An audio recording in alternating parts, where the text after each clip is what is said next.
Magandang araw mga bata.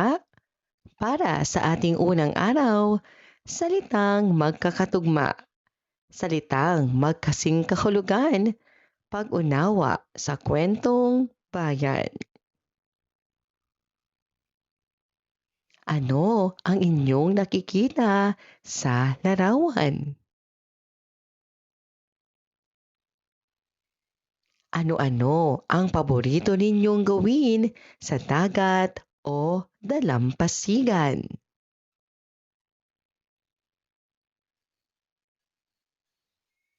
Ano-ano ang mga halamang dagat at hayop na makikita rito? Ano-ano kaya ang ikinabubuhay ng mga taong naninirahan malapit sa karagatan? Basahin natin. Diwata, bata,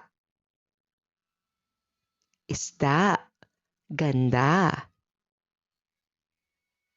masaya, kaya, dagat, kagat, galit, palit. Ano ang napansin ninyo sa mga salitang ating binasa? Ang mga salitang ating binasa ay mga halimbawa ng salitang magkatugma. Ano ang salitang magkatugma? Ang salitang magkakatugma ay mga salitang may parehong tunog sa hulihan. Basahin natin. Masaya, maligaya, mabilis, matulin, mabait, mabuti, tahanan, bahay. Ano ang napansin ninyo sa mga salitang ating binasa? Ang ating mga binasang pares ng mga salita ay halimbawa ng mga salitang magkasing kahulugan. Ano ang salitang magkasing kahulugan? Ang salitang magkasing kahulugan ay may magkatulad na kahulugan. Basahin natin. Ang diwata ng karagatan. Sa isang nayon sa Ilocos, masaya ang mga tao dahil sagana sa isda ang kanilang karagatan. May diwata na nagbabantay sa dagat at sa mga isda. Ngunit dahil sa kasakiman, gumamit ang ilang tao ng dinamita sa pangingisda. Kaya nasira ang karagatan at namatay ang mga isda. Nagalit ang diwata at nawala ang mga isda sa dagat. Nagutom ang mga tao at nalungkot ang nayon. Humingi sila ng tawad sa diwata at nangakong aalagaan ang kalikasan. Dahil dito, bumalik ang ganda ng karagatan at dumami muli ang mga isda. Saan nakatira ang mga tao sa kwento? Ano ang pangunahing hanap buhay ng mga tao sa nayon? Sino ang nagbabantay at nag-aalaga sa mga isda sa karagatan? Ano ang ginawa ng mga sakim na tao na ikinagalit ng diwata? Ano ang nangyari matapos humingi ng tawad ang mga tao sa diwata? Gawin natin. Piliin ang masayang mukha kung ang pahayag ay mula sa kwento at malungkot naman kung hindi. Pinapangalagaan ng diwata ang karagatan. Gumamit ng dinamita at naging sakim ang mga mamamayan kaya nagalit ang diwata.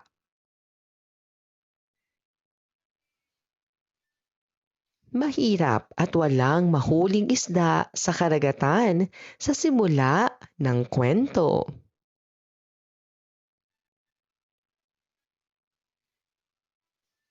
Ang diwata ay madamot at masama. Natuto ang mga mamamayan na pangalagaan ang karagatan sa wakas ng kwento. Gawin natin. Hanapin sa Hanaibi ang kasing kahulugang salita mula sa mga salitang nasa Hanay A.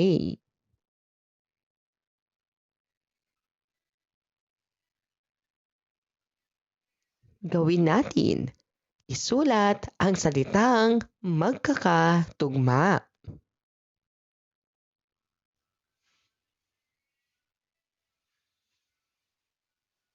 Ikalawang araw, mga salitang may diptongo, high frequency words, salitang pangkayarian. Basahin natin. Araw, bahay, apoy, sisiw. Ano ang napansin ninyo sa hulihang tunog ng mga salita? Ang ating mga binasang salita ay mga halimbawa ng salitang diptongo. Ano ang salitang diptongo? Ang diptongo ay pinagsamang tunog ng patinig at malapatinig tulad ng aw, araw, ilaw, sayaw, ay, bahay, nanay, gulay, oy, baboy, apoy, kahoy, iw, sisiw, agiw, bitiw. Basahin natin. Ako, ikaw, siya,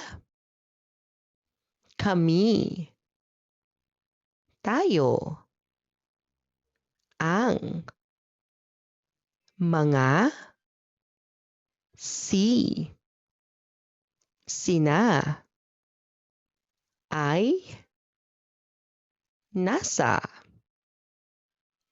Basahin natin. Ang pagbisita kay Dr. Santos. Si Ana ay may sakit, kaya dinala siya ng kanyang ama na sa Ginoong Mario kay Dr. Santos. Ang klinik ni Dr. Santos ay nasa Barangay Tahimik na malapit lang sa kanilang bahay.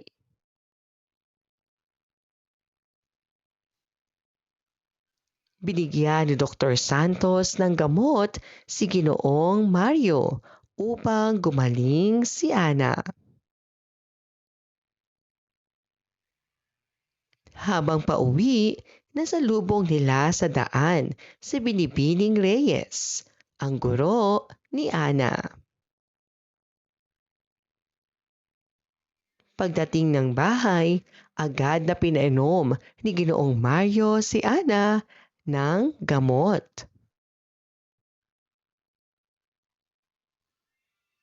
Basahin natin. Binibini, Ginoo, Doktor, Barangay. Ang ating mga binasang salita ay mga halimbawa ng salitang dinaglat. Ano ang salitang dinaglat? Ang salitang dinaglat ay ang pinapaikling anyo ng isang salita o pangalan sa pamamagitan ng paggamit ng ilang letra lamang. Pangulo, pang. Attorney, ATTY. Ginang, GNG. Kapitan, CAP. Basahin natin. Si Lito ay pumunta sa paaralan. Sina Ana at Mario ay nagpunta sa palengke. Ang pusa ay natutulog sa ibabaw ng mesa. Ang mga bata ay naglalaro sa parke.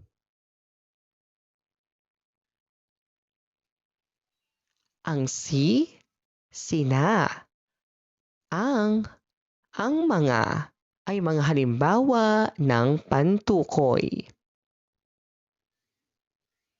Ang pantukoy ay isang salita na ginagamit sa unahan ng pangalan upang tukuyin o ipakilala ang tao, bagay, hayop, lugar o pangyayari. Gawin natin. Pagsama-samahin batay sa kanilang akmang grupo o kategorya.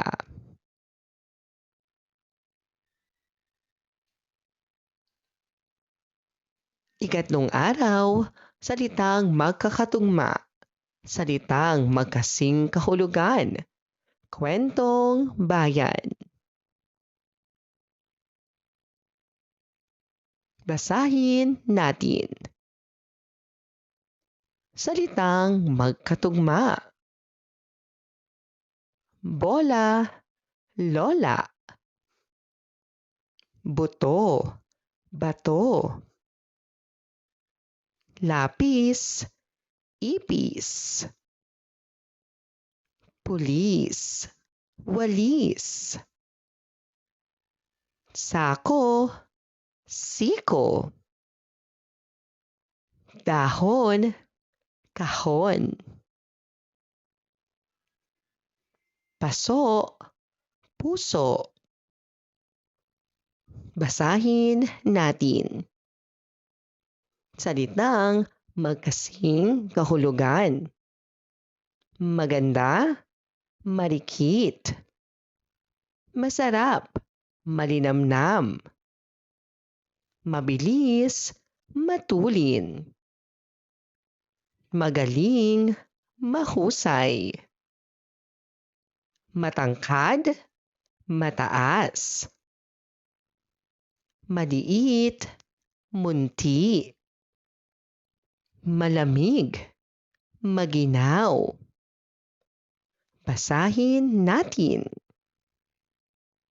Si Juan at ang mga alimango. Isang araw, inutusan ni Aling Maria si Juan na pumunta sa palengke at bumili ng mga alimango para sa pananghalian. Dahil sa init ng araw at pagod sa paglalakad, nagpahinga si Juan sa ilalim ng isang punong kahoy.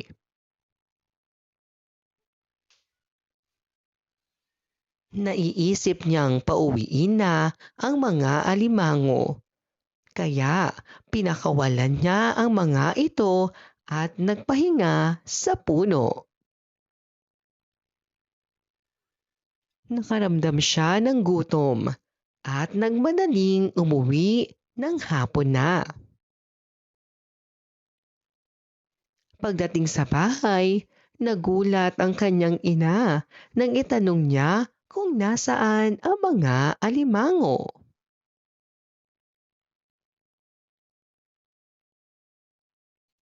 Ipinaliwanag ng ina na hindi makauuwi ang mga alimango dahil wala silang isip. Naintindihan ni Juan na mali ang ginawa niyang pagpapauwi sa mga alimango. Sino ang pangunahing tauhan sa kwento? Saan naganap ang kwento? Ano ang ginawa ni Juan sa palengke? Ano ang suliranin sa kwento? Ano ang natutunan ni Juan sa kwento? Gawin natin. Piliin ang tamang sagot. Ang kwento ni Juan ay halimbawa ng isang ano ang inuutos ng nanay ni Juan? Alin sa mga sumusunod na pangyayari ang nagpapakita ng katamaran ni Juan? Ano ang aral na mapupulot mula sa kwentong bayan? Sino ang pangunahing tauhan sa kwento? Ikaapat na araw, salitang klaster, high-frequency words, lansakan at pantukoy.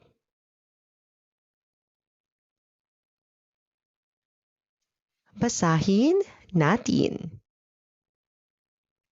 Ang blusa ni Ana ay maganda. Ang tatay ko ay isang driver. Malamig ngayon ang klima. Binili ako ng bagong tsinelas ni nanay. Ang kwarto ko ay kulay asul.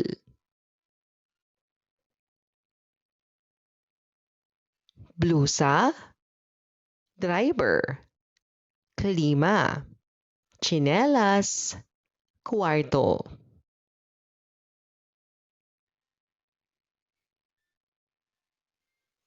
Ang mga ito ay halimbawa ng salitang klaster. Ang salitang klaster ay dalawang katinig na magkasunod sa isang pantig. Klaster PL, plastic, pluma, plancha, planta. Klaster BR, braso, brigada, brilyante. Klaster KW, kwintas, kwarto, kuweba. Cluster GR, gripo, grasa, grupo. Cluster TR, track, trono, trumpo. Cluster TS, chinelas, tsokolate, tsaa. Cluster KL, klima, klinika, cluster. Pangalang lansakan. Ang pangalang lansakan ay isang uri ng pangalan na tumutukoy sa pangkat o grupo ng tao, hayop, bagay o lugar.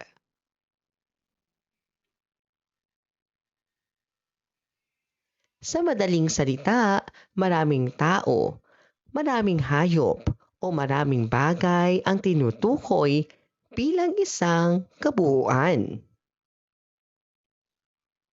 Halimbawa ng pangalang lansakan. Sa tao, klase, grupo, pamayanan, hukbo. Halimbawa sa pangungusap, ang klase ay nagpunta sa museo. Hayop, kawan. Halimbawa sa pangungusap, nakakita kami ng kawan ng pato sa ilog. Bagay, sako, tali, tumpok, buwig. Halimbawa sa pangungusap, isang tumpok ng mangga ang binili ni nanay. Basahin natin. Ako, ikaw, siya, kami, tayo, ang, mga, si, sina, ay, nasa. Gawin natin. Gamit ang larawan, buuin ang salitang cluster.